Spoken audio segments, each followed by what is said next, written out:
Going high carb, low fat, whole food, plant-based vegan can be a bit tricky at the beginning. Here's why. Fiber. Yes, because of the fiber. If right now you are overweight, it's because you have high fat content and the low fiber and water content in your foods, in your meals, which means you are deficient in fiber. And that translates in your digestive system that it's not prepared for this amount of fiber that brings this whole food. Whole means fiber is intact. Whole food, high carb, low fat, plant-based, vegan lifestyle. So stay tuned to find out how to make the transition from less than 20 grams of fiber a day, I guess it's your current intake, to 90 grams plus of fiber a day. First, let me present myself. I'm Janina Vlad, the founder of leanOnCarbs.com. I lost 45 pounds, over 45 pounds in less than 9 months, 3 years ago. And I managed to keep it off without even trying. Keeping this same principle, keeping the same foods in my diet, and staying whole food, plant-based, vegan. It's easy, guys. It's easy. I never go in deficit. I always eat to reach satiety. So I have around 800 grams, not 800 grams, 800 calories per meal. And my mission with my business, with leanOnCarbs.com, and with this channel is to help you achieve the same results and to keep this low BMI and this healthy BMI for the rest of your life, and to get healthy in the process, because these foods, these plants, have the highest amount of nutrition per calorie. They are low in calorie density while being the highest in nutrition per calorie. The highest, the most concentrated in nutrition foods on earth. Okay, now to the transition. How to make the transition smooth, to avoid digestive problems with all these fibers. All these fibers are not the problem. The problem is that your current diet didn't have enough fibers, and the population of bacteria that are fed on fibers was decreased, and you increase the population of bacteria that are fed on fats, that are fed on flour and sugar. So you have an unbalanced microbiota that can be balanced slowly.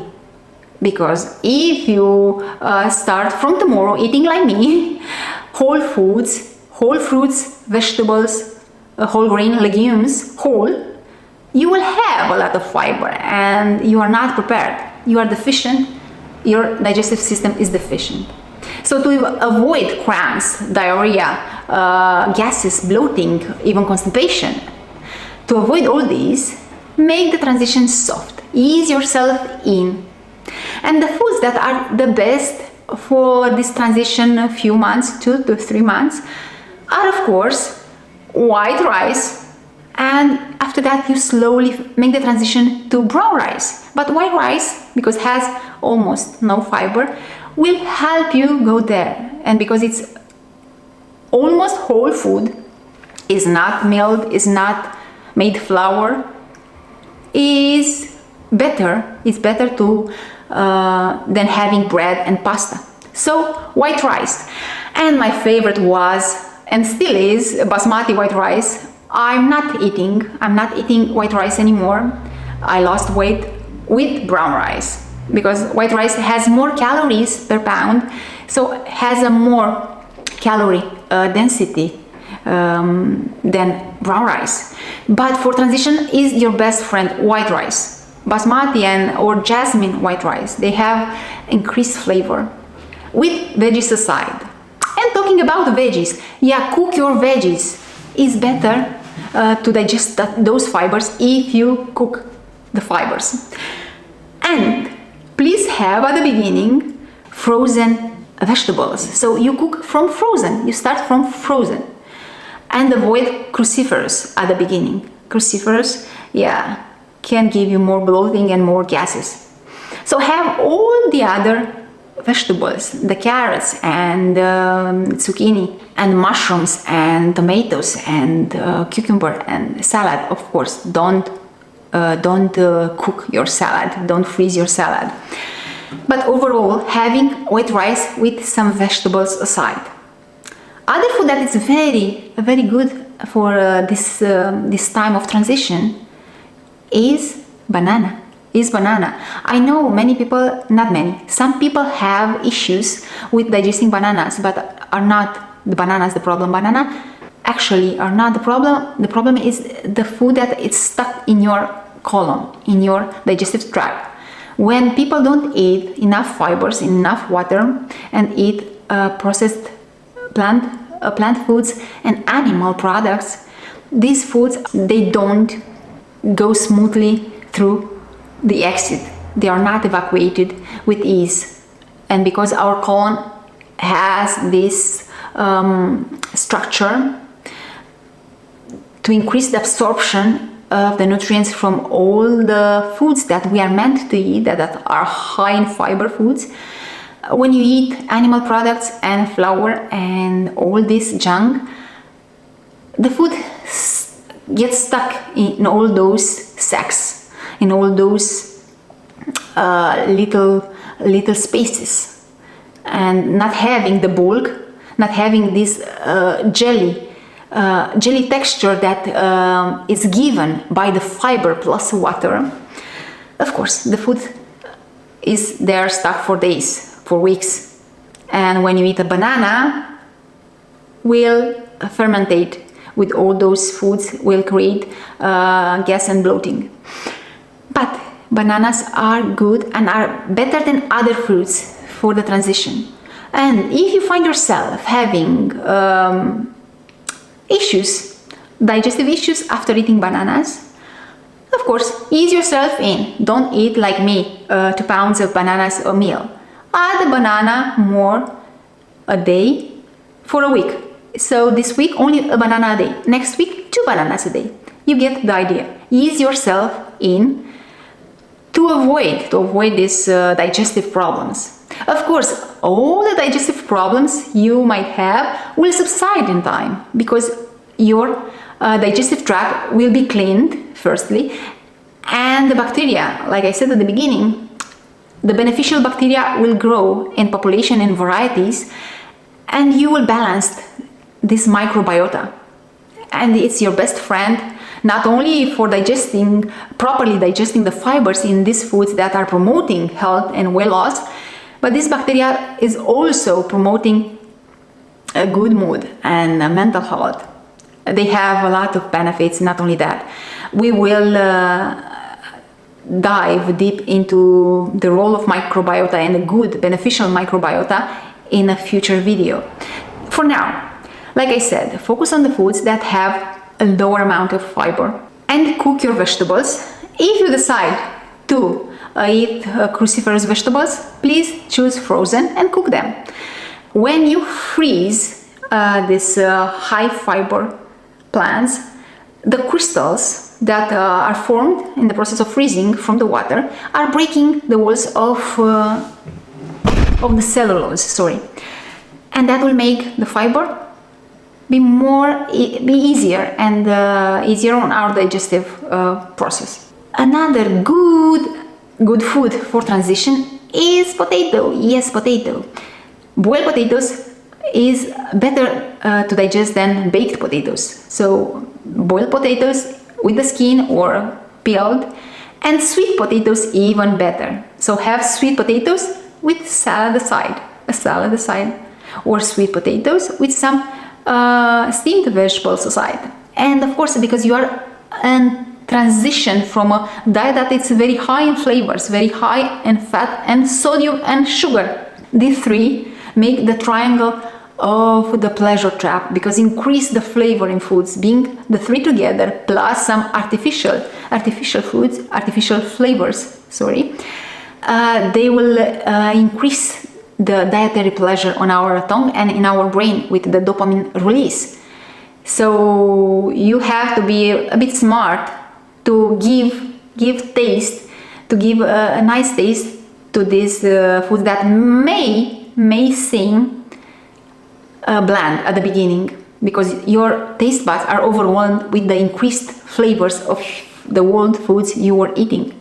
So to increase the taste in the current foods, of course, use table salt, not much, but use at the end of the cooking in the plate, and use soy sauce and other seasoning to increase the flavor of this food, to enjoy this food. Like I said, white potatoes, yes, white potatoes too, but white rice, potatoes, sweet potatoes, frozen and cooked vegetables more than raw vegetables, and avoid apples. If you want to eat apples, because they are great and I love apples, it's better to peel them and eat. Increase, like I said in the beginning with bananas, increase slowly the quantity of apples. Don't go for 2 pounds 3 pounds of apples like I eat, because I enjoy my apples. Don't do that, because you'll have cramps, you will have some bloating issue with the skin of apples. So peel the skin and eat 1 apple. Next week you eat 2 apples a day. If you enjoy apples, of course, you can have other fruits. You definitely don't need to eat apples. Actually, are better fruits for the transition, like cherries, like papaya, like pineapple. They have also enzymes to help the digestive process. So those are mainly the foods that are good for transition. Avoid beans at the beginning, but if you want to slowly increase them, just not every day, and less than let's say 80 grams of cooked, not dry, of cooked beans, cooked lentils and chickpeas and peas. You will have those in a greater amount later, but at the beginning, not every day and not much, or not at all. You don't need beans. Don't be afraid of lacking protein. No, use chronometer.com, measure your food and put all the numbers in the calculator, and you will see you have over 50, 60 grams, 70 grams of proteins a day. So you won't lack proteins. You don't need to eat tofu, and you don't need to eat beans in order to get your proteins. So have no fear about that. And like I said, avoid raw crucifers and avoid these vegetables that have more fiber and are rougher for our digestive tract, like let's say raw carrots. Avoid those in the beginning. And this is mainly the whole thing. And some fruits like apples, you can cook them. You can make not the sauce, a compote, like water and those apples peeled and cut it in chunks, and you can have a big bowl of that, and without the digestive issues that the raw version of the apples will give you. And that was basically that is it. Another tip is to add probiotics in a form of pills or in the form of fermented foods like chucrut, but low sodium chucrut, like it's cabbage with some salt and water, and it's fermented like kombucha. But basically with pills it's enough. Take this vegan probiotics for one month to 2 months to increase the population of your beneficial bacteria in the gut. That will help a lot. And drink enough water. I know by eating these foods you will have more water content with your meals than on the standard diet, which is very dry. The foods are drier.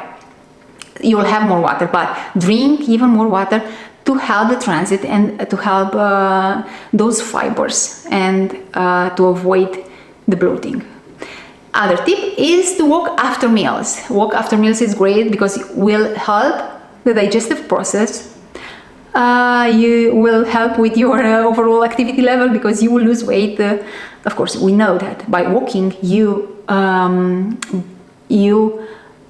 lose fat, more fat than glycogen, for example, but is for helping with the transition. You will keep this habit for all your life, because it's good to walk after a meal. It's not good to sit after a meal. It's good to help all your digestive process after a meal by walking 20 minutes, 30 minutes, how much you enjoy. But yes, that will help to subside the bad effects of having more fiber in your meals. Okay, I said that's all, and I continue with more tips, but now that's all. To wrap it up, it's easy to make the transition to a whole food, high carb, low fat, plant-based vegan diet with more foods that have less fiber. It's easy to make this transition without having big issues in your digestive system. It's a bit of 2 to 3 to 4 weeks of some challenging effects, but that will subside. Keep on going, make sure you eat enough calories, use your kitchen scale and that online calculator to make sure you eat at least 2,500 calories a day, to not go in deficit ever. And let me know, for example, let me know your current intake of fiber. Put your current foods in a chronometer, and in the box where carbs are, you will see fiber and the number of grams of fiber. I'm just curious, what's your level? What's your current level? Until the next time, please like, subscribe, share with people that you might believe they need this message, and take better care of yourself.